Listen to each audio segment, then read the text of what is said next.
I'm Steve Adubato. It is my pleasure to introduce for the first time together Elaine Katz, who is Senior Vice President of Grants and Communications, Kessler Foundation, and Dr. John DeLuca, Senior Vice President for Research at Kessler Foundation. Elaine, I don't want to assume that everyone knows what the foundation is and why its work is so important. Tell us. Well, the Kessler Foundation changes lives through rehabilitation research and funding employment programs for people with disabilities. What makes us really unique is one of the few foundations that focuses on research as well as grant making. How many people are we really talking about that are dealing with the kinds of challenges that Elaine describes? Well, you know, people who are disabled are the biggest minority group in the country. You're talking about 56 million people who have some form of a disability. What kind are we talking about? Well, any disability, really. The kind of disabilities that we work with at the Kessler Foundation are primarily neurologic conditions such as multiple sclerosis, traumatic brain injury, spinal cord injury, and stroke. And so that's who we deal with in particular. But the disabled is a huge population. Elaine, the foundation created from what and why? The foundation was created through the sale of Kessler Institute about 10 years ago. And it was really established to continue research in the area of disability. And at the same time, we started looking at how we can give back to the community and began our grant-making program. And through the years, we've expanded the grant-making both from New Jersey to a national focus. And in fact, the Caucus Educational Corporation is a recipient of the foundation's, one of the grants to further education in this area. Doctor, let's talk about some of the research that is most relevant to the community watching us right now on public television and FIOS. Talk about it. Give us an example of some of the research that is really relevant and people should know about. Well, a lot of the research that we're doing is helping people get their function back. Because imagine you have a problem, you have to go to the hospital, and you need to get your function back, your memory, your mobility, your cognitive abilities. And a lot of the research that we do is what are the best interventions that we can look at and show that has an effectiveness. And so those populations, sometimes in the past, people have just come up with what we think is the best thing to do. What we think is best. Right. So what does the research look like? Well, the research is showing, for example, that, you have a spinal cord injury. And the idea is to try to get you back to walk, but if you really aren't able to walk, so what's your rehabilitation going to be? What we've been doing most recently is work in the area of robotics, where we can get actually individuals out of the wheelchair. Imagine that, Steve, for the first time in 15 years to get up and out of the wheelchair. But it's not just getting out of the wheelchair. The rehab research part of it is what else does mobility do? So for example, we're showing that it increases bone density, increases muscle mass, cardiovascular health. And just the psychological aspects of getting out of the chair and speaking to somebody eye to eye has been incredibly important for that. And I think that that's an example of how we look at not just mobility, but what's the research behind it, and how is that going to help people in a variety of areas of function. And Elaine, one of the areas that we've talked about a lot that follows up with what John's talking about is the potential for employment. Talk about that. Well, employment is very important. I mean, it gives you self-esteem. It's actually the first question somebody asks you after your name, what do you do? And for Kessler Foundation, looking at employment is our focus of our grant making. So we have programs both in New Jersey. We're working with organizations, a community arts organization, Matheny, as well as Arts Unbound. And they're actually doing a whole new project where you can buy shares in somebody's art, similar to what they did in farming years ago.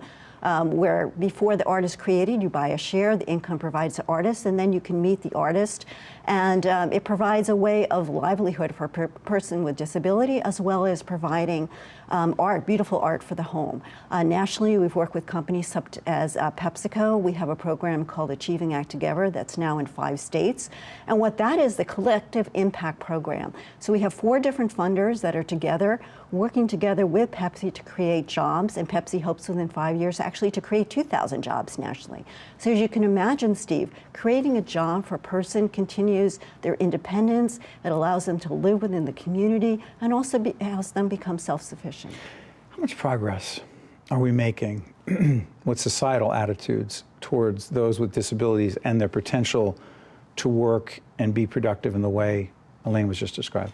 Well, that's really an important question because we have the best rehabilitation in the world. When you're trying to go to the hospital, you're in the hospital, we can treat all these functional problems such as mobility and cognition. But what happens when you leave the hospital? That system, you are now out of the system of care and into the system of society.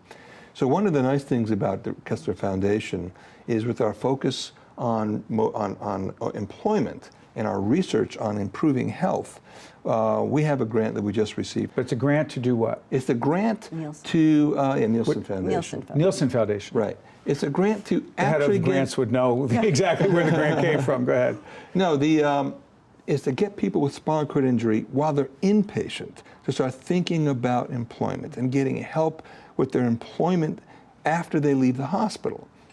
And not only are we going to help them thinking about their employment possibilities, but follow them for like 2 years and establish a system by where they can utilize the systems that already exist in the state. Well, how would that make a difference?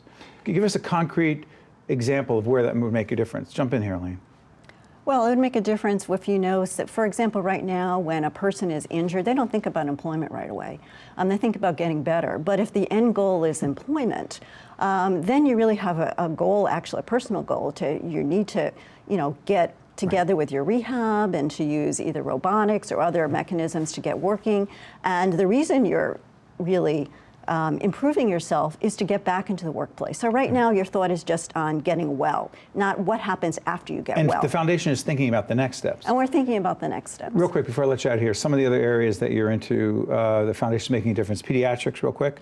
Pediatrics, we have a new relationship with Children's Specialized Hospital, and we're working with the Department of Education in New Jersey, looking at what happens after a young child sustains an injury, what happens to their education before and after, and what kind of a difference does that injury make after following a hospitalization. And real quick, some of the other areas you were telling me right before we get on the air. Well, we have our, we do a national NTIDE, and which looks at, it's a monthly report based on the Bureau of Labor Statistics job report.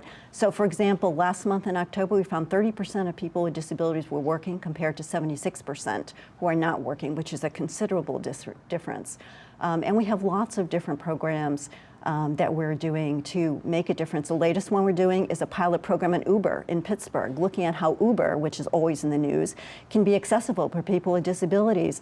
There's lots of nonprofits that have wheelchair accessible vans that are not being used during the day, and perhaps there's a way of making them available to the community at large, and Uber has talked to us and our grantee Community Options, which is based in New Jersey and nationally, about creating a special app that's accessible, as well as trying to figure out a way to help people get to the doctor's appointments, get to employment, and continue life within the community. And finally, Doctor, important research continues to go on that makes a difference, correct? Absolutely. We're going to get people back, get their function back, we get them back into the community, we're going to get them off social supports, and we're going to be able to get them employed, be part of being part of their family and by the society again. And we can do that. You are doing that at Kessler Foundation. Dr. John DeLuca and Elaine Katz from Kessler Foundation, thank you for joining us. Thank you, Steve. Important work goes on every day. Stay with us. We'll be right back.